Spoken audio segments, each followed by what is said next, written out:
Assalamualaikum warahmatullahi wabarakatuh. Urang ngajengkeun deui bacakeun tafsir juz amma karya Ustaz Usaindar.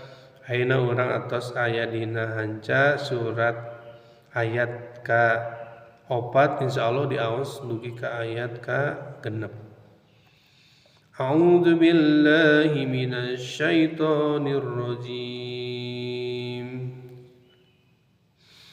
Ala yadhunnu ulaika annahum mab'usun liyaumin adzim yauma yaqumun nasu lirabbil alamin.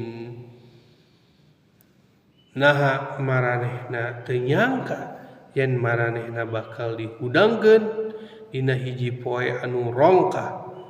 Poyanan nalika manusia dihudangkeun pikeun madep ka pangeran nu ngurus sakabeh alam. Ala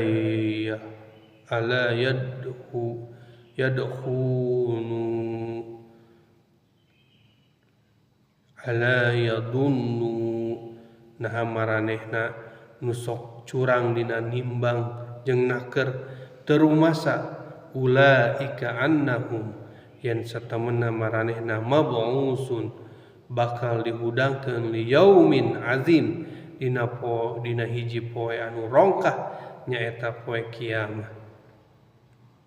Yauma dina eta poe yaqumun nasu manusia dihudangkeun pikeun madep li rabbil alamin ka Allah anu ngurus sakabeh alam pikeun mempertanggungjawabkeun sakabeh aktivitasna ka abus ngurangan takaran jeung timbangan.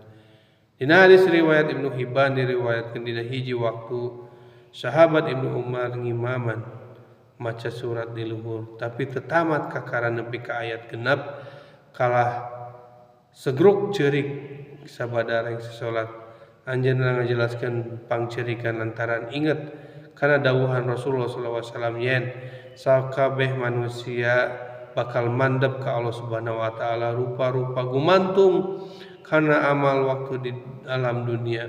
Di antarana aya jalma nu kesangna semet mumuncangan, aya nu semet tuurna, aya nu semet bujalna jeung aya oge anu salaput hulu sehingga eta jalma dikarelep dina kesanga sorangan.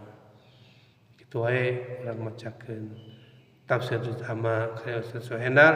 Qul qouli hada wa astaghfirullaha li wa lakum. Assalamualaikum warahmatullahi wabarakatuh.